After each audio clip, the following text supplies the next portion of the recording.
नमस्कार, स्वागत है आप सबका आपके चैनल एडवेंचर एकेडमी पर। आज मैं डिस्कस करूंगा जनवरी 2021 के कुछ महत्वपूर्ण प्रश्नों की श्रृंखला को। हालांकि इस श्रृंखला को मैंने दो अलग अलग भागों में बांटा हुआ है। उसका कारण ये है कि प्रश्न संख्या कुछ ज़्यादा हो जाती, इसलिए मैंने दोनों अलग अलग बांटा है, सेशन थोड़ा सा छोटा रहे। ठीक है, तो पहला प्रश्न आपके सामने है कि गूगल की सहायक कंपनी गूगल एक्स द्वारा संचालित जो प्रोजेक्ट था, उसका प्रोजेक्ट का नाम था प्रोजेक्ट लून, इसको बंद करने की घोषणा कर दी गई है। तो थोड़ी सी बात मैं करूंगा सबसे पहले प्रोजेक्ट लून की।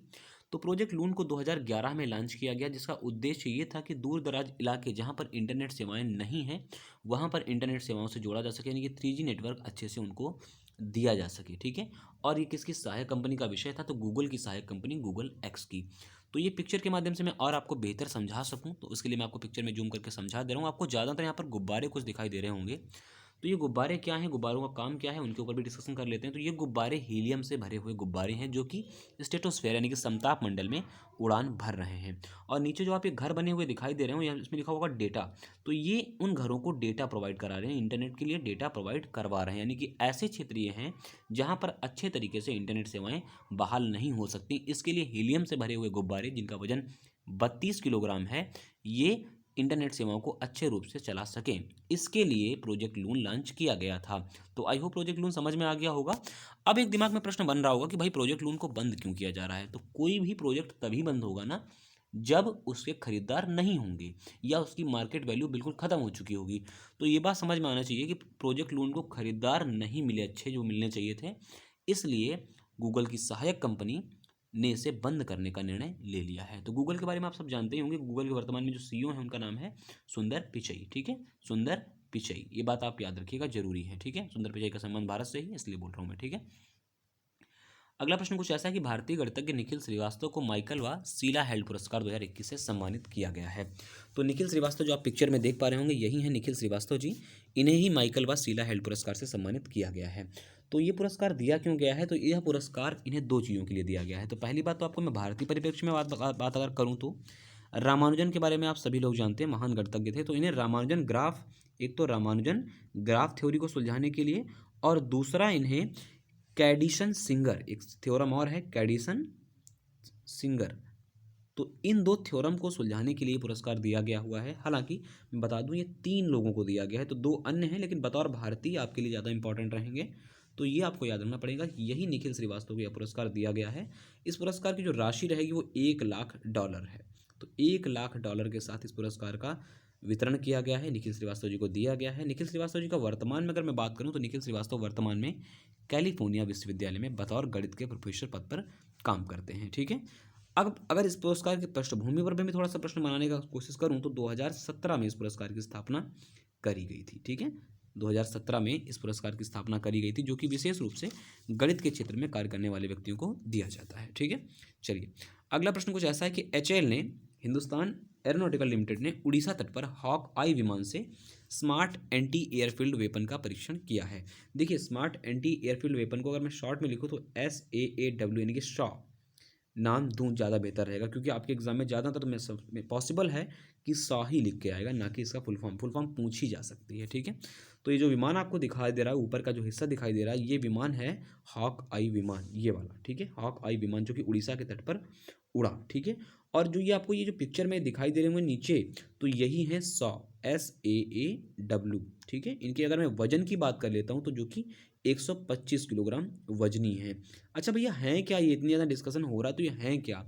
तो ये 100 किलोमीटर दूर पर स्थित, 100 किलोमीटर दूरी पर स्थित कोई भी, चाहे रडार हो, चाहे बंकर हो, चाहे वो टैक्सी सेवा हो, उसे नष्ट कर सकते हैं। यानी कि अगर मैं स्पष्ट रूप से कहूँ, तो ये गाइडेड बम हैं।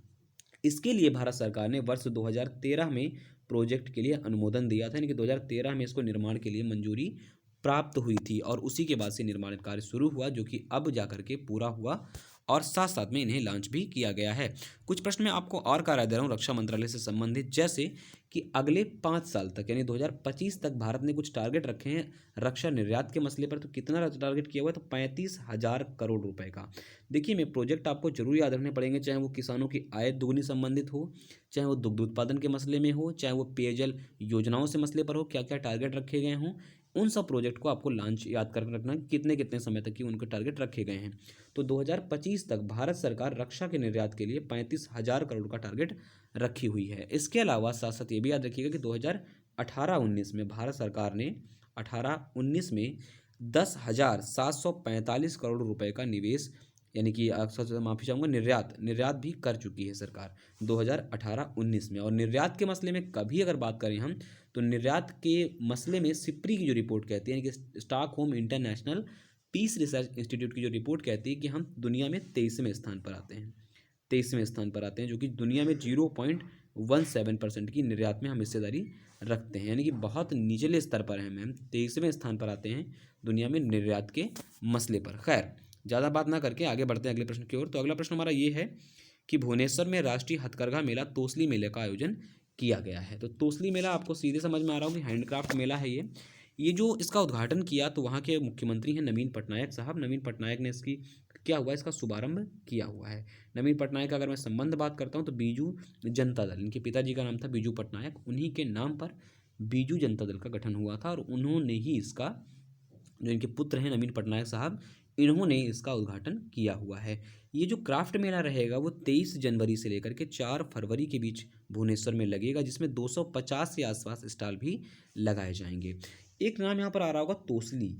तोसली को एक बात याद रखेंगे, कलिंग का युद्ध बार बार रिपीट होता है। 261 का जो युद्ध था अशोका से रिलेटेड बार बार पूछा जाता है। तो तोसली तत्काल समय में कलिंग की राजधानी भी थी। तो ये भी आप सब याद रखिएगा कि कलिंग का युद्ध का वर्णन कहाँ मिलता है, 13वें अभिलेख में मिलता है ना, शिलालेख में, और वहीं पर ही कहीं ना कहीं तोसली इसकी राजधानी थी। तो ये बात आपको याद रखनी है साथ साथ में। चलिए अगला प्रश्न ये है कि पूर्वोत्तर परिषद की 69वीं बैठक में केंद्रीय गृह मंत्री ने शिलांग में अध्यक्षता करी है। तो देखिए गृह मंत्री ही अध्यक्षता करता है, इसमें कोई नई बात नहीं है, लेकिन आपको समझना ये है कि परिषदों, जो क्षेत्रीय परिषदों की बात करी गई है वो भाग 1 में करी गई है। कहाँ करी गई है, संविधान के भाग 1 में। जब बात क्या, मैं बार बार मैं शायद क्लास में पढ़ाया भी होगा कि पूर्वी परिषद, पश्चिमी परिषद, उत्तरी पक्ष परिषद और दक्षिणी परिषद, उसके बाद में मैंने बोला था मध्य परिषद। मध्य प्रदेश में यूपी और एमपी, मध्य परिषद में यूपी और एमपी आते हैं, ठीक है। बाकी अलग अलग स्टेट सब में बटे हुए हैं। हालांकि बात अभी मैं कर रहा हूँ 69 पूर्वोत्तर परिषद की। तो पूर्वोत्तर परिषद में कुल सदस्यों की जो संख्या आती है वो आती है 8। तो कौन कौन से ऐसे राज्य हैं, मैं राज्य आपको बोले दे रहा हूँ। अरुणाचल प्रदेश, असम, मणिपुर, मेघालय, नागालैंड, मिजोरम, त्रिपुरा और सिक्किम, ये 8 राज्य आते हैं जो कि पूर्वोत्तर परिषद के तहत आते हैं। अब दूसरा प्रश्न ये हो सकता है, भैया 69वीं बैठक करी गई है तो इसमें विषय क्या रखे गए होंगे। तो पूर्वोत्तर क्षेत्र के विकास के लिए क्या क्या एजेंडे सेट किए जा सकते हैं, ये एक मुख्य विषय शामिल किया जाता है। और क्या क्या योजनाएं लॉन्च करी गई, उनके ऊपर किस तरीके से अमल हो रहा है, वो सारी चीज़ें कहीं ना कहीं एनालिसिस होता है, ठीक है। इसकी अध्यक्षता गृह मंत्री ने करी, कहाँ, तो शिलांग में, ठीक है, याद रखिएगा। खैर, माफ़ी चाहूँगा, ये राष्ट्रीय बालिका दिवस है, तो पहली बात इसको सही कर लीजिएगा, ये राष्ट्रीय बालिका दिवस है। तो राष्ट्रीय बालिका दिवस 24 जनवरी को मनाया गया है, ठीक है, 24 जनवरी को मनाया गया है। और इसकी जो शुरुआत करी थी 2009 से शुरू की गई थी। किसने शुरू करी थी, तो आप याद रखिएगा महिला व बाल विकास मंत्रालय ने इसकी शुरुआत करी थी।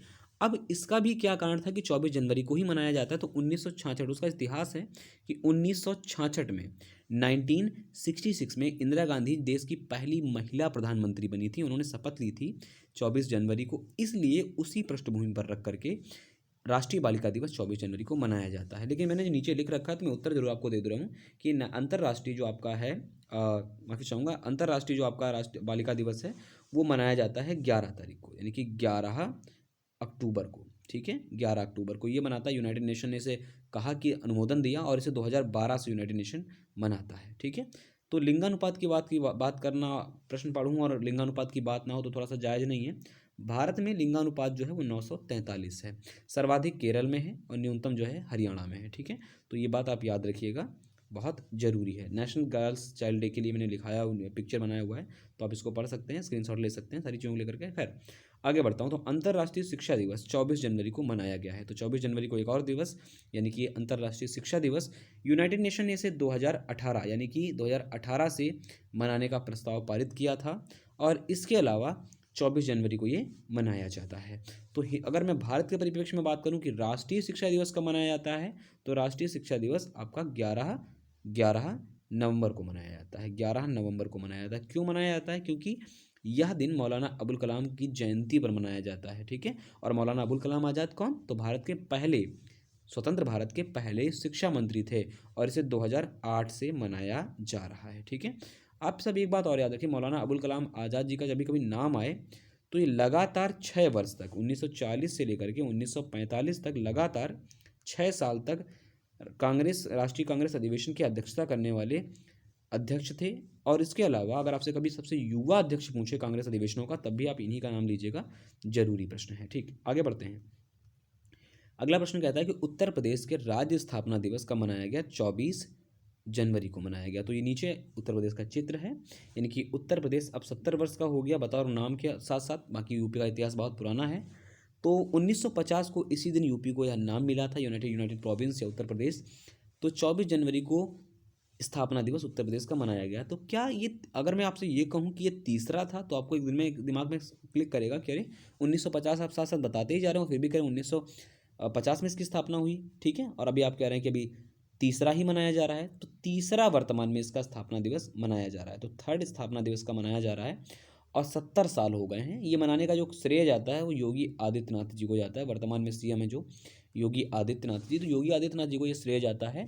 तो ये तीसरी बार इसे मनाया जा रहा है। ठीक है, और 1950 के दिन यूपी को नाम मिला था, जिस कारण 24 जनवरी को इसीलिए ये मनाया जाता है। इसका जो आयोजन इस बार किया गया है, तो अवध शिल्प ग्राम में इसका आयोजन किया गया है इसे सम्मेलन को मनाने के लिए। ठीक है, तो उत्तर प्रदेश राज्य स्थापना दिवस जरूर याद रखिएगा। अगला क्वेश्चन ये है कि 25 जनवरी को निर्वाचन आयोग ने राष्ट्रीय मतदाता दिवस मनाया। तो राष्ट्रीय मतदाता दिवस पहली बार मनाया गया 2011 में। ठीक है, चुनाव आयोग की मैं बात कर लेता हूँ, निर्वाचन आयोग की बात कर लेता हूँ। निर्वाचन आयोग जो स्थापित हुआ था वो इसी दिन 25 जनवरी को 1950 को स्थापित हुआ था, 1950 को स्थापित हुआ था। ठीक है, अच्छा, इस अवसर पर एक एप्लीकेशन भी लॉन्च किया गया, उससे नाम दिया गया ई एपिक।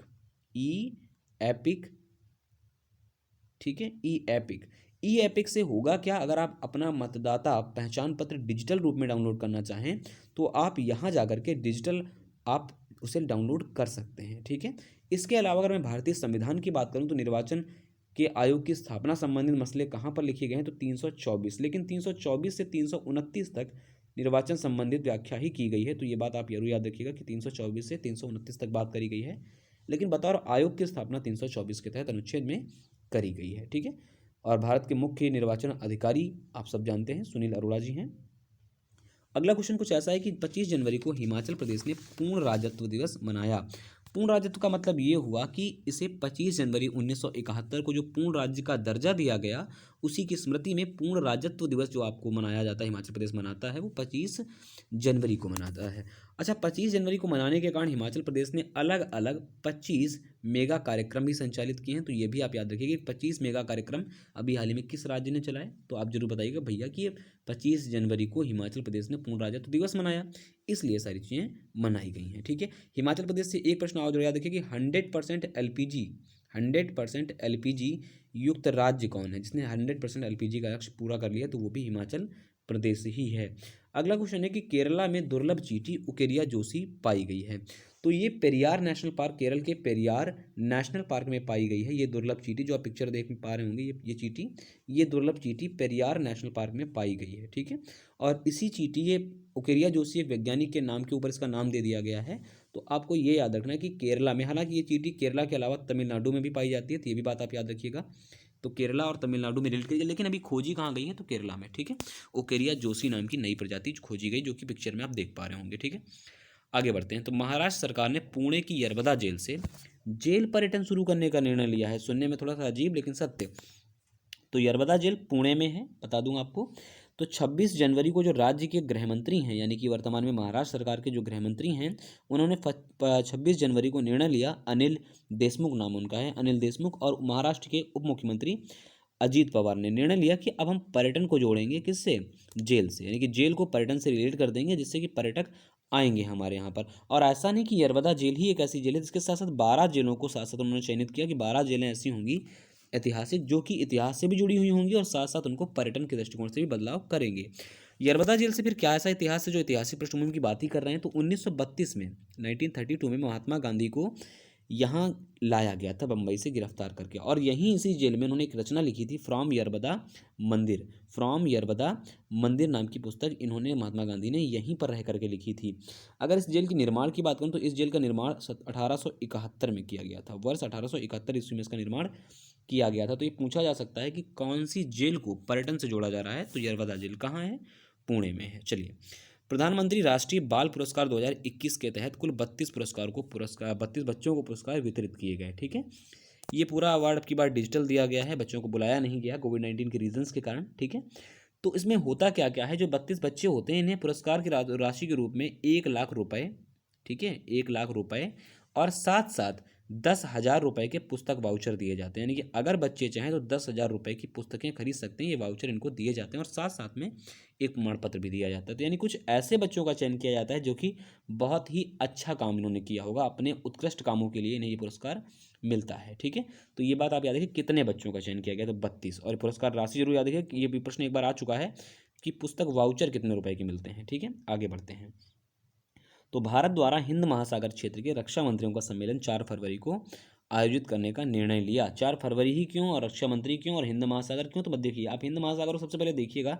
हिंद महासागर ये आपका रहा, यानी कि ऑस्ट्रेलिया के पश्चिम से लेकर के ये आपका मलेशिया के पश्चिम से होते होते होते होते ये आपका हिमाचल प्रदेश, सॉरी माफ़ी चाहूँगा, ये बांग्लादेश से होते हुए, और ये आपका ये पूरा हिंद महासागर आपका कहलाता है। ठीक है, इसमें हिंद महासागर में जो भी देश आते हैं उन सारे रक्षा मंत्रियों को बुलाया जाएगा, उन सारे देशों के, और बैठक करी जाएगी। तो ये 4 फरवरी को बैठक होगी क्यों, कहाँ होगी? तो 4 फरवरी को बैठक जो होगी वो होगी आपकी बेंगलोर में। ठीक है, बंगलुरु में। बंगलुरु में ही क्यों होगी? तो बंगलुरु में अभी हाल ही में 4 फरवरी को एरो इंडिया एयर शो का आयोजन किया जाएगा, और उसी एरो इंडिया एयर शो में हिंद महासागर क्षेत्र के जो देश हैं उनके रक्षा मंत्रियों का सम्मेलन भी बुलाया जाएगा। तो एरो इंडिया लिमिटेड के बारे में याद, sorry, arrow India air show जो है वो वर्ष 1996 से आयोजित किए जा रहे हैं, यानी कि प्रदर्शनी होती है एक तरीके की, और उस प्रदर्शनी का आयोजन 1996 से किया जा रहा है। तो 4 फरवरी को बंगलोर में इसका आयोजन किया जाएगा। ठीक है, और इसी में ही रक्षा मंत्रियों को भी बुला लिया जाएगा। चलिए, अगला प्रश्न ये है कि हाल ही में वित्त मंत्री ने बजट के डिजिटल स्वरूप हेतु यूनियन बजट मोबाइल एप्लीकेशन को लॉन्च किया है। तो देखिए, पिक्चर में जो आपको ये एप्लीकेशन दिखाई दे रहा है वही है यूनियन बजट मोबाइल एप्लीकेशन, और निर्मला सीतारमण वर्तमान में हमारी क्या है, वित्त मंत्री महोदया हैं। अच्छा, पहली बार भारत में ऐसा होगा कि बजट जो आ रहा है वो डिजिटल मोड में आएगा, यानी कि डिजिटल मोड में आएगा, पहली बार ऐसा होगा। इसी डिजिटल मोड को जनता तक आसान पहुंच के लिए ये एप्लीकेशन लॉन्च किया गया है। ठीक है, याद रहेगी इतनी बात। और साथ साथ मैंने आपको ये भी क्लास में डिस्कस करके बताया था कि 29 जनवरी को भारत सरकार क्या करेगी, आर्थिक समीक्षा जारी करेगी, कितना कैसे खत्म हुआ, हमने क्या क्या काम किया, वो सारी बातों को लेकर के समीक्षा अपनी करेगी। और साथ साथ मैंने बताया कि बजट आपका 1 फरवरी को आने वाला है, यानी कि कल की डेट में बजट आपका आ जाएगा, बहुत सारे प्रश्नों की श्रृंखला जमा हो जाएंगी। बजट की बात अगर मैं संवैधानिक ढंग से करूं तो संविधान में बजट का जो जिक्र किया गया है वो अनुच्छेद 112 में किया गया है कि भाई 112 के तहत भारत सरकार, केंद्र सरकार का जो लेखा जोखा होगा उसके लिए एक बजट जारी किया जाएगा, वो सारी चीज़ें व्यवस्थित किया जाएगा। तो आर्टिकल 112 किससे संबंधित है, बजट से संबंधित है। एक प्रश्न और याद कर लीजिएगा कि चमड़े के जो ब्रीफ केस को जुलाई 2019 में पूरी तरीके से बदल दिया गया। तो पिछली बार जो बजट आया था तो आपने देखा होगा लाल कपड़े में आया था, उसे नाम दिया गया था बही खाता। भाई ये बहुत प्रश्न इंपॉर्टेंट है, इसे जरूर याद रखिए, बही खाता किसे कहते हैं। 2019 से जब से चमड़े के ब्रीफ केस को बंद कर दिया गया तो जो बजट लाया जाता था उसे बही खाता कहा जाता था, जिसमें रख के लाया जाता था। ठीक है, खैर, तो पद्म पुरस्कार 2021 के लिए कुल 119 लोगों का चयन किया गया है। पद्म पुरस्कार की 3 श्रेणियां होती हैं। पद्म विभूषण सबसे बड़ा पुरस्कार पद्म श्रेणियों में, पद्म भूषण और पद्म श्री। तो 7 लोगों को पद्म विभूषण दिया गया है, इसके अलावा 10 लोगों को पद्म भूषण दिया गया है, 102 लोगों को क्या दिया गया है, पद्म श्री अवार्ड दिया गया है। टोटल अगर काउंट करें तो 119। ये 7 लोगों की सूची आपके सामने है। श्री शिंजो एबे जापान से हैं, पब्लिक अफेयर के सेक्टर में दिया गया है। श्री एसपी बालासुब्रमण्यम, ये लेट यानी कि इनका निधन हो गया है, ये इनका संबंध कला से था। डॉक्टर बेल्ले मुनप्पा हेगड़े, ये चिकित्सा क्षेत्र से कर्नाटक के रहने वाले थे। चौथे हैं श्री नरेंद्र सिंह कपानी, ये साइंस एंड इंजीनियरिंग सेक्टर से हैं और वर्तमान में यूएसए में रहते हैं। ठीक है, अगला नाम है 5वां मौलाना वहीदुद्दीन खान, ये आपके आध्यात्मिकता श्रेणी में इनको दिया गया, दिल्ली से संबंध है। और श्री बीबी लाल भी दिल्ली से ही हैं। जो बीबी लाल जी को दिया गया है वो दिया गया है आर्कियोलॉजी के लिए दिया गया है। और इसके अलावा श्री सुदर्शन साहू, इन्हें आर्ट यानी कला क्षेत्र के लिए दिया गया, उनका संबंध उड़ीसा से है। सुदर्शन पटनायक की भी आप लोगों ने कभी सुना होगा, रेत वगैरह बनाते हैं, रेत से कलाकार, रेत से मतलब कलाकृति बनाते हैं उड़ीसा के तटों के ऊपर, बड़ा नाम है उनका, तो वहाँ से आप याद कर सकते हैं। अगर मैं इन पुरस्कारों की बात करूँ तो इस पुरस्कार की स्थापना 1954 में की गई थी, 1954 में की गई थी। और सबसे पहली बार जब दिया गया था तो सत्येंद्र नाथ बोस, जाकिर हुसैन, बाला साहब गंगाधर खेर, नंदलाल बोस जी को दिया गया था। यानी कुल 4 नामों को दिया गया था ये पुरस्कार। खैर, आपको ये याद रखना है। इसके अलावा जो ये पुरस्कार 119 लोगों को दिए गए हैं, इन 119 लोगों में 29 वुमेन हैं, 16 मरणोपरांत लोगों को दिया गया है, मरणोपरांत दिया गया है। और इसके अलावा याद रखेंगे कि 10 व्यक्ति ऐसे हैं जो कि विदेशी श्रेणी में हैं, कह सकते हैं एनआरआई हैं या पीआईओ हैं या ओसीआई हैं। आपको इतनी बात याद रखना है, ठीक है। पीआईओ मतलब पीपल ऑफ इंडियन ओरिजिन, ये बात आपको याद रखना है। तो आपको मैंने क्या क्या बताया कि 1954 में इन पुरस्कारों की स्थापना हुई, 119 को पद्म पुरस्कार दिए गए, जिनमें 7 लोग ऐसे हैं जिन्हें पद्म विभूषण, इसके अलावा 10 लोग ऐसे हैं जिन्हें पद्म भूषण, और 102 लोग ऐसे हैं जिन्हें पद्मश्री अवार्ड दिया गया है, ठीक है। चलिए अगले प्रश्न की ओर बढ़ते हैं। तो अगला प्रश्न ये है, कनाडा में गवर्नर जनरल जूली पार्टे ने अपना पद से इस्तीफा दे दिया है। तो जूली पार्टे और फिर गवर्नर जनरल, तो जिक्र जरूर दिमाग में आता होगा, गवर्नर जनरल अभी भी चल रहे हैं क्या? तो गवर्नर जनरल बिल्कुल अभी भी चल रहे हैं। अभी दुनिया में ऐसे कुल कितने देश हैं, मैंने क्लास में जरूर डिस्कस किया था इस चीज़ को लेकर के। तो दुनिया में अभी 16 देश ऐसे हैं जो कि ब्रिटेन की महारानी शासन को मानते हैं, स्वेच्छा से मानते हैं, ऐसा कुछ नहीं कि नहीं मानने की कोई सख्ती है उनके ऊपर, स्वेच्छा से मानते हैं। उनमें से एक देश कनाडा भी आता है, चाहे वो आपका ऑस्ट्रेलिया हो, न्यूजीलैंड हो, वो भी आपके इसमें गवर्नर जनरल वाले रूल्स में आते हैं। तो ये गवर्नर जनरल का रूल कैसे कैसे लागू होता है मैं डिस्कस जरूर करना चाहूँगा थोड़ा सा समय लेकर के। देश होते हैं 2 तरीके के, एक तो होते हैं रिपब्लिक, रिपब्लिक का मतलब ये हुआ जो डेमोक्रेटिक है, पूरी तरीके से गणतंत्र हैं, ठीक है, गणतंत्र हैं, ज़्यादा शब्द अच्छा लगे गणतंत्र रिपब्लिक के लिए। और इसके अलावा दूसरे होते हैं कॉन्स्टिट्यूशनल मोनार्च, यानी कि कॉन्स्टिट्यूशनल मोनार्च, कॉन्स्टिट्यूशनल मोनार्च वो होते हैं जहाँ पर क्या कह सकते हैं, रानी का शासन स्वेच्छा से चल रहा होता है, यानी कि दोनों व्यक्तियों का चयन होता है। तो कॉन्स्टिट्यूशनल मोनार्च के तहत जूली पार्टी को कनाडा का गवर्नर जनरल नियुक्त किया गया था। अब यहाँ पर समस्या ये आई, जूली पार्टी को हटाया क्यों गया, या अपने इस पद से इस्तीफा इन्होंने क्यों दे दिया? तो जूली पार्टे जो थी, पहली बात तो ये पूर्व अंतरिक्ष यात्री रह चुकी हैं और साथ साथ कनाडा की स्पेस एजेंसी की पूर्व निदेशक भी रह चुकी हैं। तो इन्हें जो काम धाम है बड़ा सक्रिय ढंग से पसंद है, यानी कि बहुत प्रॉपर ढंग से काम होना चाहिए। इसलिए जूली पार्टे कई सारे अपने कलीग्स को बहुत अच्छी राय देती थी कि ऐसे करिएगा, ऐसा ना करिएगा। तो कलीग्स लोगों ने इस्तीफा देना शुरू कर दिया कि ये महिला हमें प्रताड़ित कर रही है, ठीक है। तो जूली पार्टे को दबाव में आकर के इस्तीफा देना पड़ा है। तो कनाडा की गवर्नर जनरल जूली पार्टे ने अपने पद से इस्तीफा दे दिया, ये बात आप याद रखिएगा, ठीक है, याद रहेगी ना, ठीक है। कनाडा की राजधानी ओटावा है, याद रखिएगा। जस्टिन ट्रूडो वर्तमान में प्रधानमंत्री हैं। ज़्यादा कन्फ्यूज़न मत बनाना, मैं बता दूं आपको, कनाडा की जो गवर्नर जनरल हैं उन्हें नियुक्त कौन करता है, वो महारानी करती है, महारानी एलिजाबेथ द्वितीय है ब्रिटेन की। लेकिन वर्तमान में यहाँ प्रधानमंत्री भी होते हैं, ठीक है। तो वो स्वेच्छा से काम करते हैं, उन्हें रानी का परतंत्र पसंद है, बाकी और कोई ऐसी बात नहीं है, ठीक है। खैर आगे देखते हैं अगले क्वेश्चन की ओर। तो केंद्रीय परिवहन व राजमार्ग मंत्रालय द्वारा ग्रीन टैक्स का प्रस्ताव को मंजूरी दे दी है। ग्रीन टैक्स क्या है? ऐसे वाहन जो कि 8 साल से ज़्यादा जिनकी आयु हो चुकी है या प्रदूषण ज़्यादा फैला रहे हैं, उनके फिटनेस प्रमाण पत्र के आधार के ऊपर 10 से 25% एक टैक्स लगाया जाएगा रोड के ऊपर चलने के लिए। तो ये टैक्स कहलाएगा ग्रीन टैक्स, ठीक है। तो ये टैक्स क्या कहलाएगा? ग्रीन टैक्स कहलाएगा। तो आपको समझ में आ गया ना कि 8 साल पुराने वाहन हैं, उनकी फिटनेस प्रमाण पत्र के नवीनीकरण जैसे ही होगा, उसी समय जब आप फिटनेस प्रमाण पत्र बनवाने जाते हैं ना कि फिटनेस हमारा खराब हो गया गाड़ी का, तो उसी समय ये रेट लग जाएगा आपका 10 से 25% का। खैर याद रखिएगा। 51वें अंतर्राष्ट्रीय फिल्म महोत्सव का आयोजन जो है वो गोवा के पणजी में किया गया था, यानी कि किया गया था मतलब खत्म हो चुका है, सीधी सी बात है ना। कहाँ किया गया था? पणजी के श्यामा प्रसाद मुखर्जी स्टेडियम में, श्यामा प्रसाद मुखर्जी स्टेडियम में किया गया था। खैर श्यामा प्रसाद मुखर्जी का नाम जैसे ही आता है तो वैसे ही दिमाग में क्या आता है कि भैया कोलकाता पोर्ट का नाम भी बदल करके श्यामा प्रसाद मुखर्जी कर दिया गया था, ठीक है। खैर यहाँ से क्या इंपॉर्टेंट प्रश्न बनेगा आपके लिए? यहाँ से इंपॉर्टेंट प्रश्न ये बनेगा, भैया एक पुरस्कार होता है उसे बोलते हैं गोल्डन पिकॉक अवार्ड। तो गोल्डन पिकॉक अवार्ड जो मिला हुआ है वो डेनमार्क की एक फिल्म है, उस फिल्म का नाम जरूर नोट डाउन कर लीजिएगा। उस फिल्म का नाम है इनटू द डार्कनेस, यानी कि इनटू द डार्कनेस, डार्कनेस। इस फिल्म को इस पुरस्कार दिया गया है। 16 से 24 जनवरी के बीच में इसका आयोजन किया गया पणजी के श्यामा प्रसाद मुखर्जी स्टेडियम में, ठीक है। इतनी बात जरूर याद रखिएगा। तो यहाँ पर कुल 224 फिल्मों का संचालन किया गया, 224 फिल्में चलाई गई थी। खैर ज़्यादा ना पढ़ करके आप इतना याद रखिएगा कहाँ आयोजित हुआ, और साथ साथ में आपको साथ में ये भी याद है गोल्डन पिकॉक अवार्ड किस फिल्म को मिला हुआ, तो डेनमार्क की इनटू द डार्कनेस। क्लियर?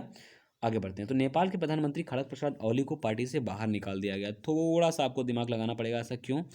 क्योंकि दिसंबर 2020 में इन्होंने क्या किया, राष्ट्रपति से कह करके संसद को भंग करवा दिया। ठीक है, संसद को भंग करवा दिया।